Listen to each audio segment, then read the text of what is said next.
our God. Matchless, endless, love unrestrained. This is our God. Every tribe sing praise and glory, honor and strength unto our God, unto our God. Matchless, endless, love unrestrained. This is our God. Every tribe sing, ayo, ayo, ayo, ah. Ayo, ayo, ayo, ah. We sing, ayo, ayo, ayo, ah. Ayo, ayo, ayo, ah. Oh, there is no one like our God. No one. There is no one like our God. There is no one like our God. There is no one like our God. Wala kang katulad, O Diyos. Wala kang katulad, O Diyos. No hay nadie como nuestro Dios. No hay nadie como nuestro Dios. There is no one like our God. We sing, there is no one like our God. There is no one like our God. There is no one like our God. Praise and glory, honor and strength unto our God, unto our God. Your matchless, endless, love unrestrained. This is our God. Every tribe sing praise and glory, honor and strength unto our God, unto our God. Your matchless, endless, love unrestrained. This is our God. This is our God. Ayo, ayo, ayo, ah. Ayo, ayo, ayo, ah. Ayo, ayo, ayo, ah. Ayo, ayo, ayo, ah. Ayo, ayo, ayo, ah. Ayo, ayo, ayo, ah. Ayo, ayo, ayo, ah. Ayo, ayo, ayo, ah.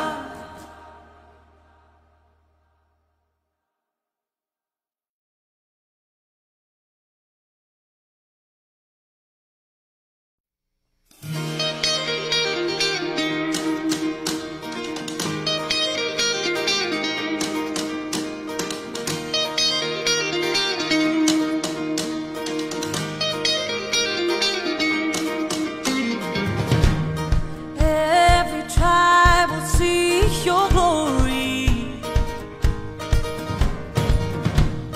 Every nation bow. Magandang gabi po sa inyong lahat, sa mga ating mga kaibigan, mga kapatid sa pananampalataya. Muli kami dadakila sa ating Pangdiyos, sa kanyang kabutihan sa ating lahat. Muli binigyan tayo ng kalakasan at pagkakaisa sa pananampalataya Espiritu para gawin itong napakahalagang gawain ng ating Pangdiyos. Nais ko munang batiin ang mga viewers po namin. Alam nyo, itong live broadcasting ng The Sanctuary Church Christian Community Fellowship International ay sinusubaybayan ng ating mga kaibigan, mga Pilipino at ganoon din mga banyaga mula sa bansa ng UK.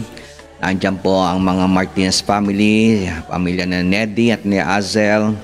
Of course, pinanonood din po ito sa Spain. Nandiyan po ang ating mga kapatid na makasama niya sila Maru Martinez. Napapanood din po tayo sa Andorra. Itong bansang ito ay malapit po ito sa Spain.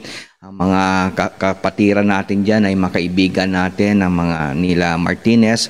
Of course, napapanood din po tayo sa Japan. Nandiyan po ang ating mga kapatiran.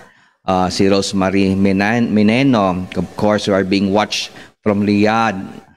Nandiyan po sila Lito, nandiyan po sila RR, Ong, and mga followers natin, mga kapatiran natin kay Lord Jesus Christ, mga tiga Gumaka, Quezon. Ay, hi Rubilin, Tubino, kamusta ka na dyan? Ingat-ingat na nga, mga pamilya nyo, si Mami, ingatan nyo si Mami. Of course, we are being watched din from Davao and from Kidapawan, Cotabato. Nandiyan po yung mga Dimaano clans, nandiyan po yung mga Padilla, nandiyan po yung mga Aragon, nandiyan at marami pa. We love you so much, and binabati ko kayo sa pangalan natin pang Diyos. And tayo po ay mananalangin. Dakil at banal na Diyos, kami po ay lubos na nagpapasalamat sa iyong kabutihan na habang nasa himpapawid itong broadcasting na ito, ay through your spirit, your grace, your love, ay kumilos ka sa bawat tahanan na nakikinig po ng pangaral ng salita ng Diyos sa gabing ito. I pray, Lord God, for the quickening power of the Holy Spirit mag-flow sa bawat puso, sa bawat tahanan sa gabing ito, at gumawa ka ng mga bagay na higit pa sa makaalaman, magpagaling ka, magpayapa ka ng kaisipan. I pray, Lord God, Jesus, Lord, to bless each and every one of us. Lord, again, hindi ko yung special anointing sa aming lahat mula sa mga ngaral na ito at lahat ng mga tagapakinig. Control everything, Lord. We are doing this for your glory, for your greatness. And we're so glad, Lord, na binigyan mo kaming favor to do this. Lord, pagpalain mo rin mga supporters po namin. Lord, mga Sanctuary Church, yung team po namin dyan, mga primaries, of course, itong digital broadcasting ng The Sanctuary Church Christian Fellowship, yung team po namin dyan, lubos mo silang pagpalain.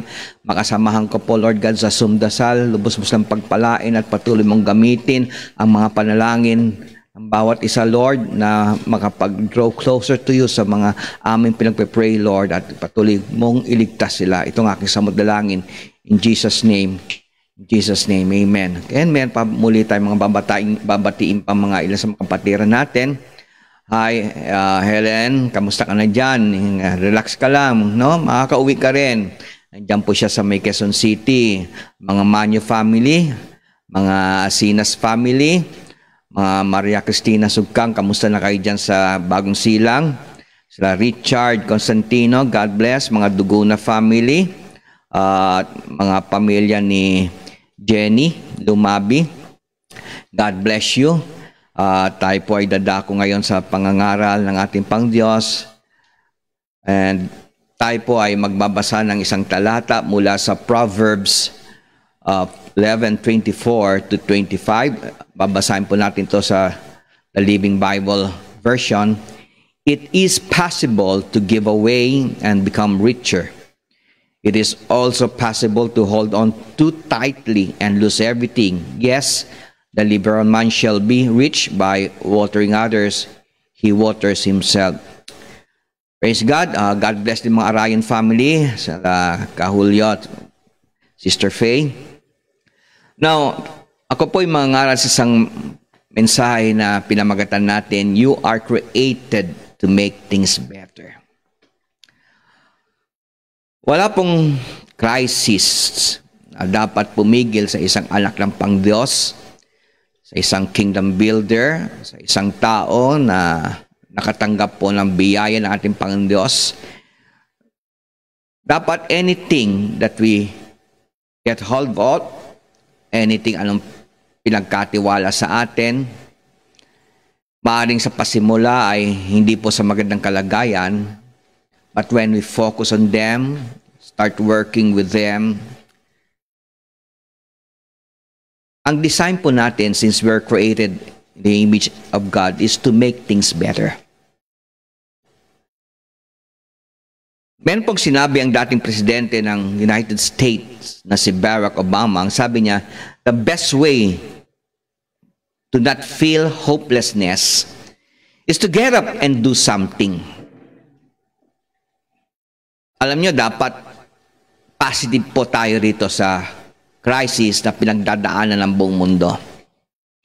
We must not allow itong crisis na to overwhelm us. We must not stop doing good things, lalo kung itong good things na to will give glory to God. Kasi meron naman pong pinangako ang ating Pangkristo sa Galatians 6:9 na huwag po dapat tayo mapagod gumawa ng mabuti, because in due time we will reap if we faint not. So going back to what former President Barack Obama have said, the best way to not feel hopelessness is to get up and do something. Don't wait for good things to happen to you. Itong nagiging problema ng maraming mga tao ngayon na nauna ang takot. Kapatid, you are watering yourself. Alam nyo ba? God created you to help others. Ulitin ko, napakahalaga ito. Linikha ka ng Diyos para tumulong sa iba. Those that are best at helping others are always able to see the bright side of other people's troubles. Hindi mo ba alam, kapatid, pagka sa gitna ng matinding mga problema na pinagdadaanan ng tao at nandun ka, no? Sa side nila, maaring hindi bodily, pat nararamdaman nilang presensya mo dahil ikaw po mayat-maya nagko-communicate sa Allah. Ang prayers mo ay pinakikinggan ng ating Panginoon Diyos. Kapatid, you are planting, nag-i-invest ka sa mga taong to na one day makikita mong epekto ng ginagawa mo pa sa kanila, lalo sa mga ganitong panahon. Kasi kapatid, pag ang isang tao ay nakakaranas sa mabigat mga stresses ngayon, no? Lalo ngayon, grabe mga stresses sa pinagdadaanan. Perhaps some of you who are listening right now, nararanasan nyo sa loob ng bahay. It seems patience are running low.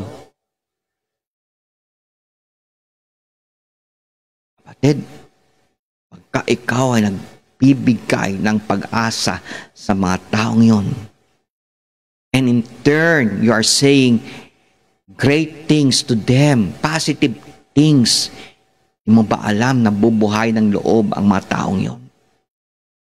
Yes. Rather than putting them down, look at the bright side sa mga taong ito. Maaring ngayon, dahil na-overwhelmed sila ng troubles, maaring nakikita mo para bagang unproductive sila, unfruitful, but because alam mo that you were created to do great things to others, created by God to minister to others, alam mo, one day, itong mga taong na you are investing your life, your talent, your time, and because they have received positive things from you, nagkakaroon ka ng malalim na impact sa mga taong to. So practicing the golden rule is not a sacrifice. Huwag mo isipin, pahirap yan, dusa yan, nakakainis na, kung hindi ko lang love yan, hindi ko papansinin yan. Huwag mo isipin na sacrifice yan. Look at it as an investment. Look at it as if the things that you are doing for them is actually you are doing it to God.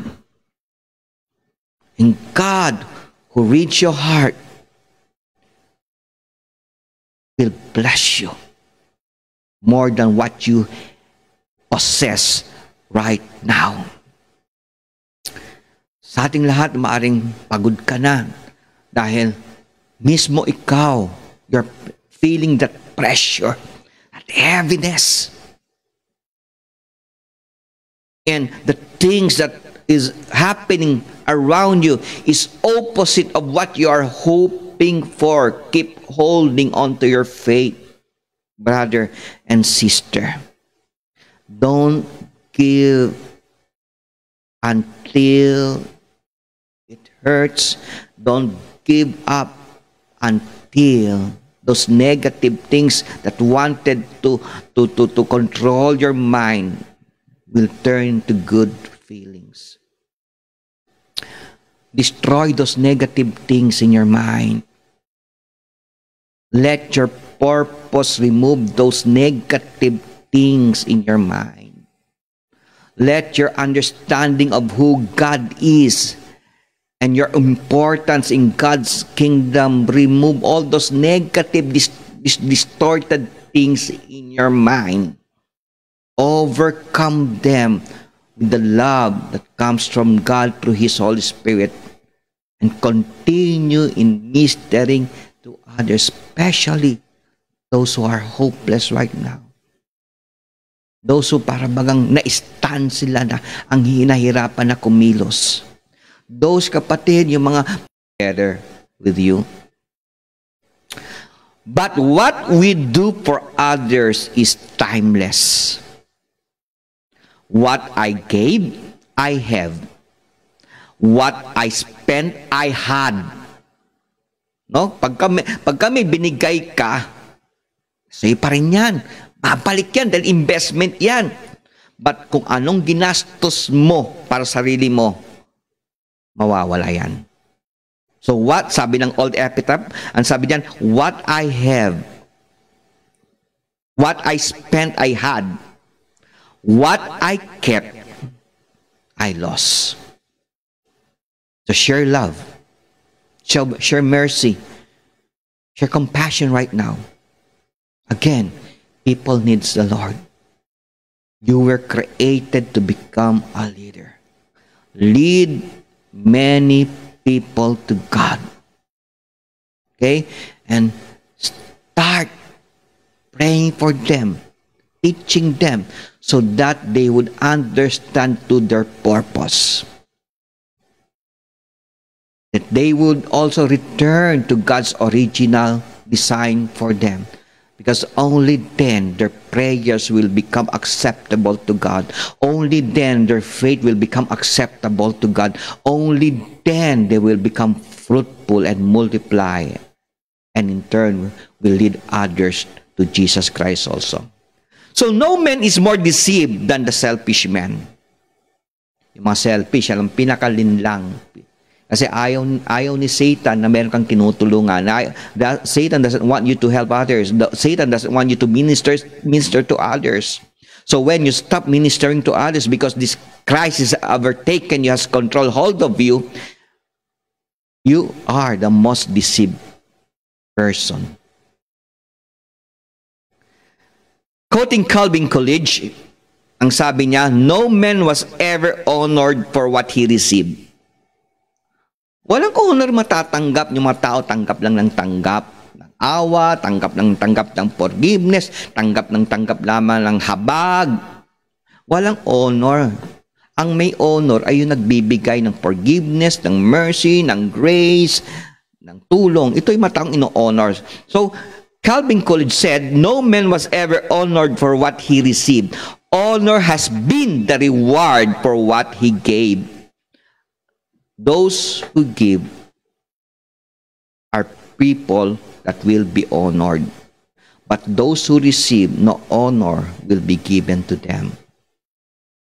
An average leader are those who performs their duties. Ulitin ko, no?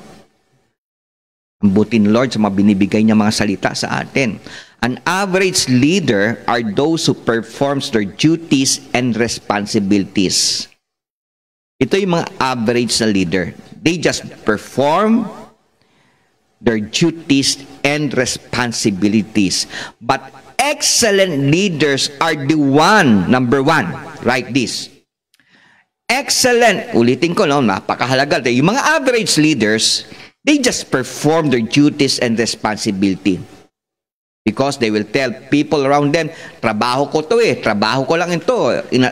My boss assigned this to me, my pastor assigned this to me, so it is my duty, it is my responsibility to perform it. These are the average leader. Now, ang tanong ko sa inyo, ano kayo? Number one, excellent leaders are who leaves a deeper impact in the lives of others.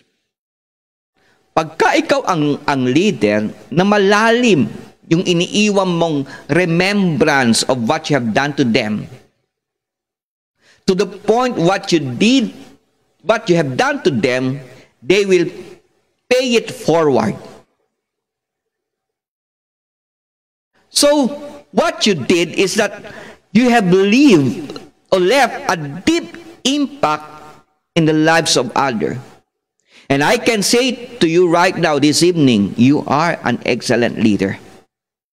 In Philippians 2:13, for God is working in you, giving you the desire and the power to do what pleases Him. So, excellent leader, don't tire although their physical body are wounded and wanted to rest, but because God is working in them, Paul said, I can do all things through Christ who strengthened me. It is no longer them who are doing it, but the Spirit of God who is dwelling in them. You can never tire, you can never discourage, you can never frustrate this kind of people, because they are excellent people, because they know their purpose, because God dwells in them. It is the Spirit of God who is pushing them to greater heights of performance. No crisis, no COVID-19 can ever stop them in doing what is right, not in the sight of men, but in the sight of God. Now tell me, how can you stop those kind of people? They are not average leader. They are excellent leaders because God is doing the works through them. Paul said, it's no longer I that live, but God who lives in me. Yeah, there are times people will just laugh at Christian and tell them, these people are crazy. God, we are not crazy. We understand our purpose and we know who the God that called us. We know who Jesus Christ, what His mission and what He has done for us at the cross. So no pains, no discouragement, no persecution, no opposition could stop this excellent leader. They are the leaders who give a deep impact on the lives of others. Quoting Shep Hyken, he said, recognize that every interaction you have is an opportunity to make a positive impact on others. So we have here in the Sanctuary Church Christian Community Fellowship, we have excellent leaders from Zoom Dasal and the Sanctuary Church Christian Fellowship Digital Church and my primaries. These people understand their purpose. And we keep on learning because this digital church is new to almost everyone. We are not going to be hindered. We're trying our best, learning more so that we can interact more to people who needs God, who needs hope, who needs strength. It comes from God. Number 2, excellent leaders, they leave legacy on the lives of others. Basic average leader don't do this. An average leader, they just perform because they were commanded by their pastor, by their bosses to do it. But excellent leaders, they understand that the mandate they have received did not come from human beings. It came from God. So this kind of leaders who are excellent, they leave a legacy on the lives of others. Please jot it down. In 2 Timothy 1:5, I remember your genuine faith. For you share the faith that first filled your grandmother Louise and your mother Eunice. And I know that same faith continues strong in you. Paul understands that this young man, in the name of Timothy, is showing signs of being a great disciple of God. It is because he sensed that great faith in Timothy. And that great faith didn't just happen overnight. It was built up in Timothy, starting from his grandmother, Louise, and his mother Eunice. So what Timothy was showing was the legacy, the faithfulness, the perseverance, the deep love of his grandmother and mother to God, their obedience. So what Paul saw in Timothy, that greatness of his faith, it was a legacy that was given, that had a deep impression in his life, because her mother Louise, or her grandmother Louise and her mother Eunice had great faith. Now, kayo, kamusta? Kamusta ka sa panahon ng crisis? Maaring, perhaps your mother, your father, your parent, brother and sister, they just keep quiet, but they are observing you.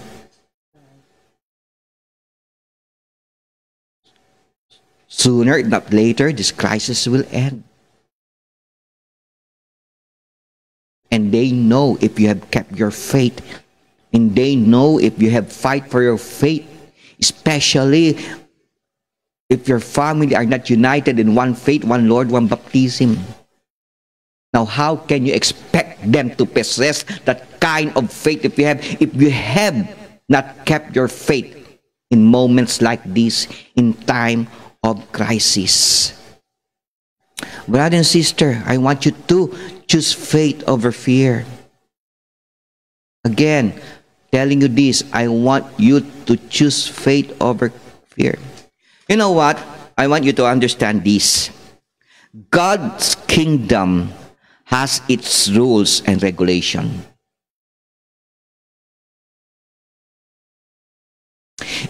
If a person wants to share in God's blessing, he must be a member of God's kingdom. So God's kingdom, to become a member or citizen of the kingdom of God, you must follow its rules and regulation. For example, companies has rules and regulation. If you want to retire with big money, you must follow the rules and regulations of your family. If you want to be promoted and be trusted with higher position than what you have right now, you must follow the rules and regulations of your family. Same thing is true with schools. They have their rules and regulations. If you want to keep your scholarship, you must follow the rules and regulations of your family, of that school. Otherwise, you might lose your scholarship. Same thing is true in God's kingdom. If you want to continue to be blessed by God and your prayers will become a sweet scent to God, you must follow the rules and regulation of His kingdom. You can never overcome sin. You can never overcome Satan if you don't follow the rules and regulation of God's kingdom. You can never overcome your flesh, because this flesh will never attract God. This flesh won't be able to communicate with God. This flesh won't be able to discern what is God's plan for you. So if you want to overcome this flesh, because this flesh also wants good time, good things, but not all good things that our flesh need gives glory to God. So you can only overcome your flesh, you can only overcome your sin, you can only overcome Satan if you follow the rules and regulation of the kingdom of God. And you know what? While we live in this earthly dwelling place, this earthly tabernacle, this place, this flesh, this life we are living right now, we will have a sack full or many sack full of troubles while we are here in this earthly tabernacle. Now listen to this. This is very important. company has their ID. You cannot enter the vicinity or the facility of your company without wearing that ID. Same thing is true with schools. You can never enter the campuses without wearing the school ID. In God's kingdom, we also have our ID. And in the company, after going home from the company, you can remove your ID. Before you enter while on travel and going to your company or your factory or the place where you work, you can have your ID inside your bag or your pocket. But when you enter a company, you must wear it. Then again, you can remove your ID when you leave your company. Same thing is when you go to your school. You only wear your school when you go inside your school and have it on while you are inside the school. But after leaving your school, you can remove your ID. But in God's kingdom, you can never remove your ID. And you know what? What is the ID of God's kingdom? It is your faith. Never remove that ID, because God can only recognize you when you keep on wearing that ID. And that ID is your faith. Some people will remove their ID, their faith, when they are in trouble. Some people will remove their ID or faith when they are in temptation, or people are offering them, hey, take this shot of gin, take this shot of whiskey. Hey, there's a beautiful lady. Hey, here's a big money. Don't give your tax because your money will be reduced. So some people remove their ID of faith when they are in temptation. And you know what? In this crisis, a lot of Christians remove their identification mark, which is their faith. How can God recognize you in this pandemic? God can only recognize you and heal you and do great things for you according to all He has promised when you keep on wearing that faith. In Hebrews 11:6, it is said, it is written, and it is impossible to please God without faith. Anyone who wants to come to Him must believe that God exists and that He rewards those who sincerely seek Him. So the scripture is very clear. God will never listen to any person who has removed their IDs in times of crisis because fear overtaken them rather than faith leading them. How can you leave a legacy in your family when you have removed your identification mark? People inside your family, your house will start not believing you and will lose their faith on you. So how can you bring them to church once this is over? Instead of leaving a deep impact in their lives, their fear has gotten of you, and it is their fear that has left a great impact in your life. Come on, Christian. We were not created that way by God. We were created to pass through Red Sea. We were created to destroy lots of walls of Jericho. We were created to become victorious. Yes, leave a legacy on the lives of others by keeping on your identification mark, which is your faith. Legacy is not leaving something for people. Yes, you may have reliefs, your mayors, people will give you assistance. Dati ang time, mauubos din yan. But what you did in the midst of troubles, keeping your faith, inspiring them to believe the only God that we serve, yan ang legacy that people needs. So legacy is not leaving something for people. It is leaving something in. Not leaving something for, but something in. Let your faith for the living God flow in their lives. So these are the excellent leaders. They keep on wearing their IDs. You know what? This ID it is a kind of a quarantine pass. You can go to the market and buy food. You can go to the grocery and buy food. When you have that quarantine pass, same thing is in the kingdom of God. You can receive blessing from God. Pray for great revival. Pray for great healing and miracles for others. When you have that quarantine pass or ID, which is your faith that never wavers, even in times like this. Number 3, excellent people are like this. They leave everyone a little better or more better from where they found them.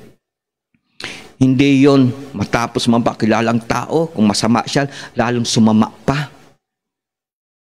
After meeting a person, after talking to him, inspired to that person, inspired of that person believing on your faith, had lost hope of your God because they have become much worse than their later state. But excellent leader, when they get hold of something, anything, person, or work, they produce great things. That person. They make things better.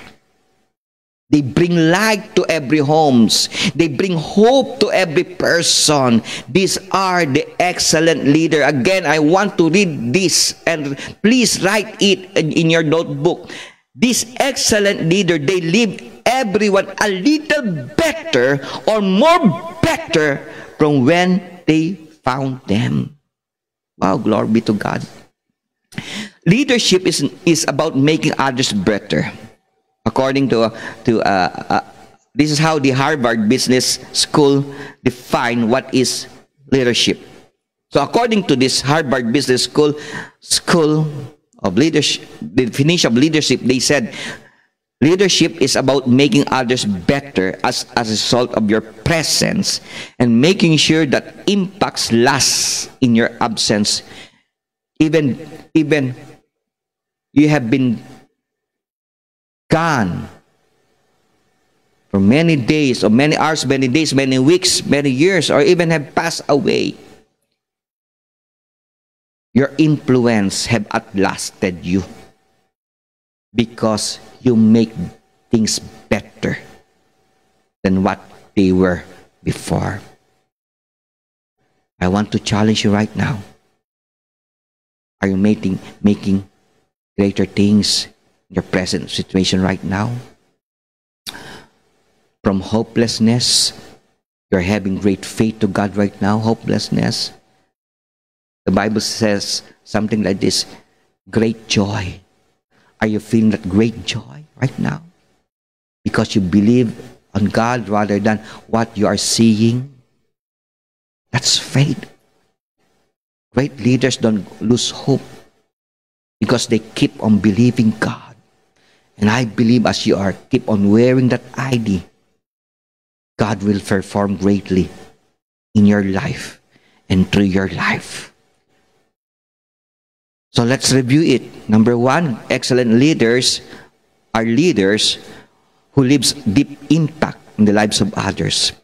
Excellent leaders, they have a legacy on the lives of others. And number 3, excellent leaders are leaders who leave everyone a little better or more better than when they found them. Invest in the success of others. Because when you help someone up a mountain, hey, this is nice. When you help someone up a mountain, you'll find yourself close to the summit too. You must learn, you must grow, you must excel with your people, with your family, with your loved ones. If you want others to improve, write this. Letter A, let them hear the nice things you say about them. Don't say bad words. Don't say hopeless things. Always encourage them. Bring hope to them. Ang bigat na nga mga problema ngayon tapos magsasalita ka palang pangit. Grabe ang impact ng COVID. And no rich nations are exempted. Tapos puro hopelessness pang lalabas ang bibig mo. Ay, mamamatay na tayo. Kung walang ibibigay si barangay, paano na tayo? No. So, if you want to improve the lives of others, let them hear the nice things you say about them. B, people will treat you the way you view them. Positive ang tingin mo sa kanila, magandang tingin nila sa'yo. Number 3, find the good in everyone. Huwag yung puros pangit ang hahanapin mo. Hindi naman tayo nangangalakal. Yes, we are garbage collector of humans. We find good things in their lives. Hindi yung pangit ang hahanapin natin, okay? Letter D, most people can smile for 2 months on 5 words of praise and a pat on the back. Parati ka mag-enforce ng tao. Mag-very good ka, mag-excellent ka. No? Mag-comment ka. And number 5, letter E, draw out and stir up their gifts and callings. Huwag naman yung post ikaw ang gagawa. Learn to delegate. Learn to trust people. I'm doing right now. My companions in the Zoom Dasal, my companions in the digital church of the Sanctuary Church, the primaries, they know me. And because of God, I learned to trust people. I don't care about their past. What I know, a life, no matter what their past is, a life in God's sent and can do giant things for God. Okay? So stir up their gifts. Discover great things in their lives. Start trusting things in them. No, they will appreciate you. And they will never forget you. You might die tomorrow. But what you have done for them will remain forever in their lives. Praise God. What good things you make come to pass for others. Again, what good things you make come to pass for others, God will make it come to pass for you. God will never forget the good things you are doing in the lives of others. Especially when you are feeling the heaviness of this crisis, but still you keep on doing good things for others. Keep on inspiring them. Keep on encouraging them. God will never forget you.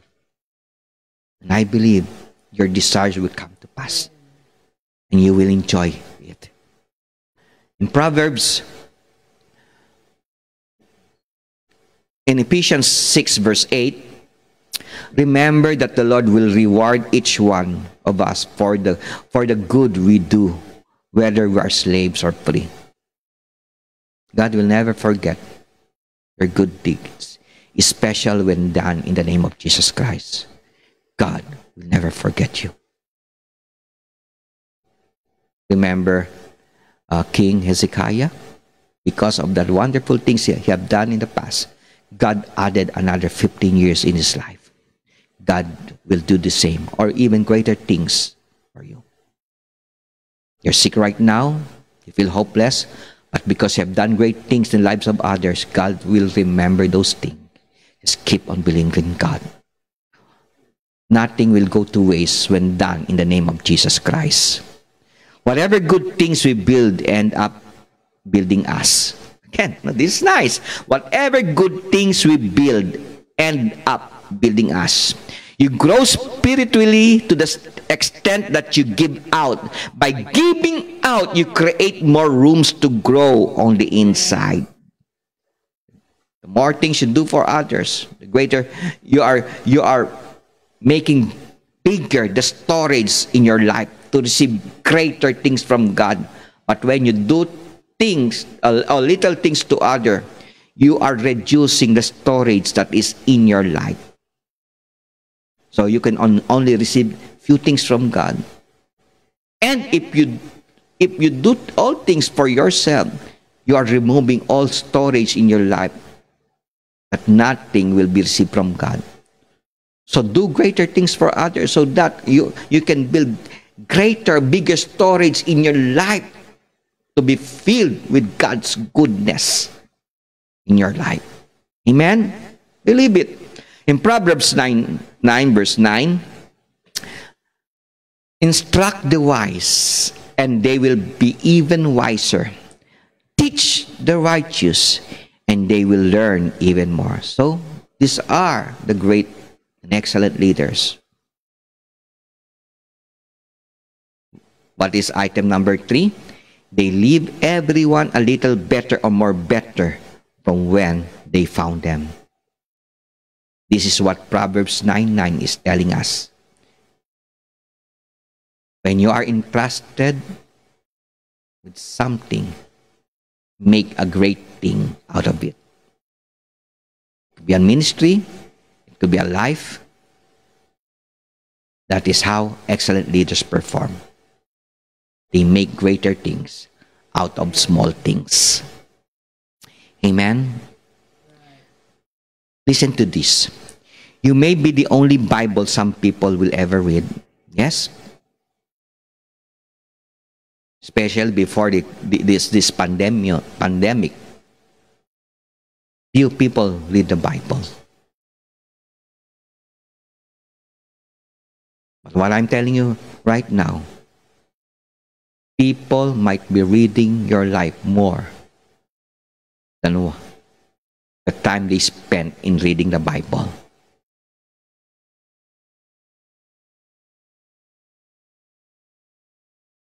What means most in life is what you have done for others. The Bible becomes true. The Bible, every word in the Bible is brought to life when they see you are living by the Word of God. But the Bible will be disregarded and be scorned or laughed at when they know you are a Christian. Especially when you have been entrusted with the leadership in your church, but you are not living by faith because you are full of fear and you are thinking only about yourself and not others. It is a duty of all Christians to make it difficult for others to do wrong, easy to do right. When you live by faith, when you're wearing that ID, the ID of faith in the kingdom of God, you make others easy to obey God's command. But if you are not wearing that ID of faith, you're not leaving an impact or legacy. You're making it difficult for your wife, for your mother, for your parents to live by the Word of God. Please understand it. According to James Matthew Barry, he said, those who bring sunshine to the lives of others cannot keep it from themselves. Wow. Those who bring sunshine to lives of others cannot keep it from themselves. If you treat a person as he is, he will remain as he is. If you treat him as if he were what he could be, he will become what he could be. There is no exercise better for the heart than reaching down and lifting someone else up. Wow. Be that kind of person. Be that kind of leader. An excellent leader. And lastly, quoting Emanuel Swedenborg, he said, kindness is an inner desire that makes us want to to do good things even if we do not get anything in return. It is a joy of our life to do them.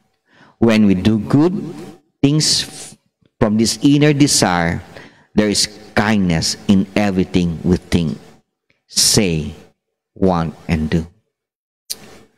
I'd like to pray for you. Perhaps God has spoken to you through this message, and that you are on fire and doing great things for God. And again, you have picked up that idol of faith and wear it. Never again remove it, no matter what.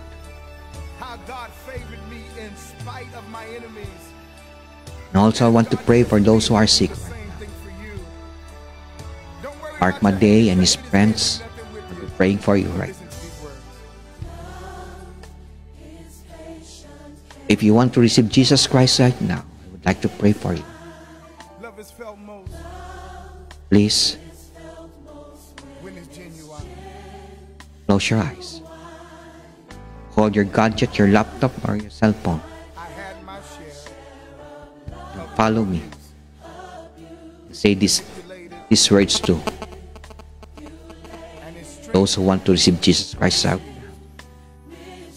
and be filled with His power, His life, His Spirit.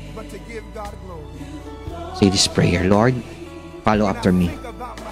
Forgive me, Lord, because I have not become faithful. I have forgotten you, Lord. I have disregarded your words. My love for you is on my lips only, but not on my deeds. Lord Jesus, I want you to forgive my sins right now. Cleanse me. Have mercy upon me. Heal me, Lord, of my emotional sickness. Heal me, Lord, of my spiritual sickness. Forgive me, Lord, for all what I have done. My transgression, Lord, my sin. In Jesus' name, amen.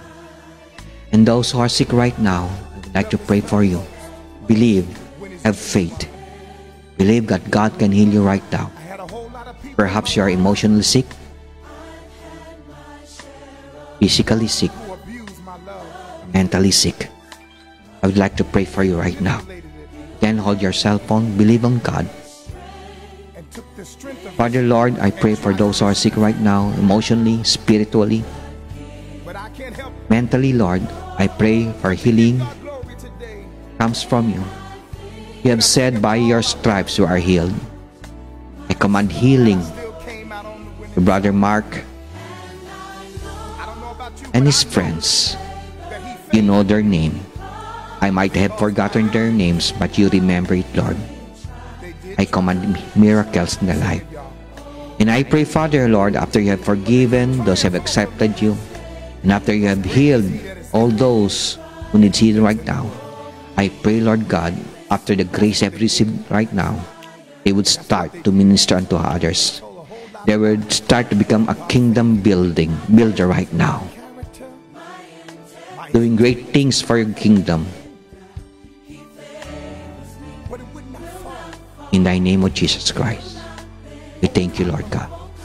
In Jesus' name, amen. For those who want to partner with us in this great endeavor and would like to donate, or perhaps give your tithes and offering, you may send this of your choice, whichever is much easier for you to make deposit. We have an account at BDO. It is in the name of the Sanctuary Church Community Fellowship International, INC.